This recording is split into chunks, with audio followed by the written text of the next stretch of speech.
من قبل، اس سے پہلے ہدی للناس، اور یہ اس سے پہلے ساری انسانیت کی ہدایت کے لیے، ساری انسانیت کی ہدایت کے لیے. یا تو یہ ہدی للناس کا تعلق ہے قرآن سے، اور اللہ تعالی نے فرمایا کہ نزل علیک الکتاب بالحق ہدی للناس، اللہ نے نازل کیا آپ کے اوپر کتاب کو سچائی کے ساتھ، اور یہ کتاب جو ہے نا ہدی للناس، انسانوں کے لیے ہدایت ہے، پوری انسانیت کے لیے.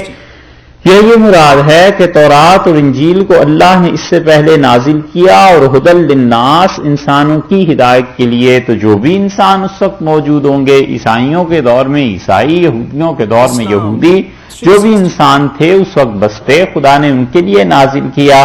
لیکن اس سے یہ مفہوم نہیں لینا چاہیے کہ جس طرح قرآن عالمگیر کتاب ہے، پوری انسانیت کے لیے ہدایت ہے، تورات اور انجیل بھی اس معنی میں کر کے عالمگیر ہدایات تھیں، یہ نہیں، بلکہ وہ محدود تھیں ان لوگوں تک جنہوں نے اس مذہب کو قبول کر لیا تھا، وہ محدود تھیں ان علاقوں تک جن علاقوں میں یہودی اور عیسائی اور یہ لوگ پائے جاتے تھے.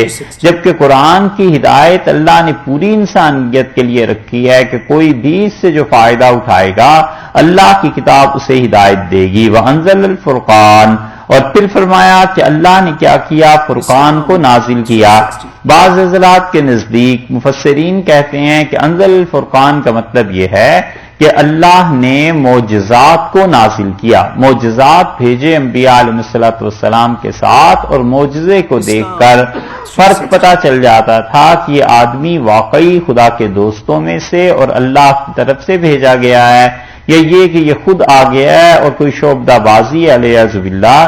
تو اس لیے ارشاد فرمایا ہے کہ وانزل الفرقان، اور اللہ نے فرق کرنے والی چیزیں بھیجی ان کے ساتھ. اور ایک ترجمہ یہ بھی ہے کہ انزل الفرقان، کہ اللہ نے قرآن کو نازل کیا. تو وہ کہتے ہیں کہ اللہ نے جب پہلے کہہ دیا ہے کہ ہم نے کتاب کو نازل کیا، تو پھر فرقان لانے کی ضرورت کیا تھی؟ تو اس لیے فرقان سے مراد معجزات ہیں. اور ایک رائے یہ بھی ہے کہ وہ کہتے ہیں اللہ تعالی نے پہلے بتا دیا، اور تورات اور انجیل کے ذکر کے بعد یہ بتایا کہ انزل الفرقان، یعنی ہم نے قرآن کو نازل کیا. تو مطلب یہ ہے کہ تورات اور انجیل جس طرح کتابیں تھیں اللہ کی جانب سے آئی تھیں، یہ قرآن ان کے بعد آیا ہے، ان کے بعد ہم اس کا تذکرہ کر رہے ہیں کہ وہ اپنے اپنے زمانے کے لیے تھیں.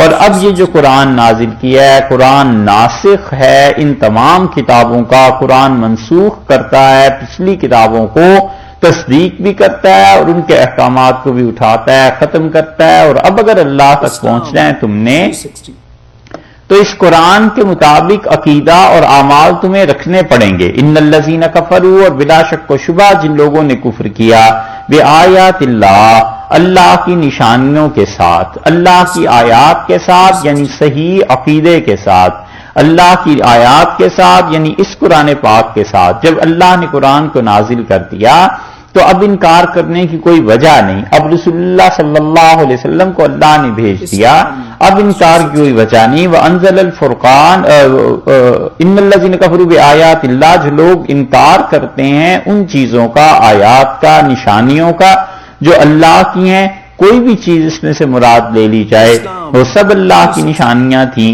انہیں دیکھ کر اللہ یاد آتا تھا. لَهُمْ عَذَابٌ شَدِيدٌ، ان کے لیے شدید عذاب ہے، خدا بہت سخت عذاب انہیں دے گا. کیونکہ اللہ کی جو ذمہ داری تھی حق کی وضاحت، اور اللہ کے ذمے جو چیز تھی کہ حق بات لوگوں تک پہنچا دیں، وہ خدا نے کر دی. اب لوگوں نے اگر اسے نہیں مانا اور اپنے اختیار سے رد کر دیا تو یہ لوگوں کا نقصان اپنا ہے، اور ان کی بات ہے اللہ کے ذمے اس سے کوئی چیز نہیں آتی. واللہ عزیز، اور اللہ تعالی غالب ہے. ایسے نہیں ہے کہ اسے کسی کی ضرورت پیش آ جائے، ایسے نہیں ہے کہ اس کے غلبے میں کسی کو دخل ہو جو تم سمجھتے ہو کہ بیٹا اور یہ ساری چیزیں. خدا کے یہاں غلبے میں کسی کو دخل نہیں، وہ خود اپنی ذات سے غالب ہے. ذو انتقام، اور انتقام لینے والا ہے، یعنی بدلہ لے لے گا. جو کچھ ظلم تم دنیا میں کرتے رہے ہو اس کا بدلہ خدا کے ہاں مل جائے گا. یا یہ کہ انتقام، اللہ انتقام لینے والا ہے. جو خدا کے ساتھ شرک کرے گا اور حق کو رد کر دے گا، ٹھکرا دے گا، اللہ اس سے اس حق کے بدلے میں، پاداش میں ضرور انتقام لے گا، ضرور اس کا بدلہ لے گا. اب اس کے بعد پھر دیکھیے دونوں چیزیں اللہ نے ذکر کی. ہم نے کئی بار عرض کیا کہ مشرک اقوام کو جو ٹھوکر لگتی ہے وہ اللہ کی صفات میں، اور اللہ کی صفات میں سے بھی دو صفتوں میں، ایک اللہ کی اس چیز میں کہ نفع اور نقصان کی قدرت کسی اور کے لیے مانتے ہیں، اور ایک علم کے بارے میں کہ ہمارے حالات کا، ان چیزوں کا علم کسی اور کو بھی ہوتا ہے. اللہ تعالیٰ نے دونوں چیزوں کی نفی کر دی.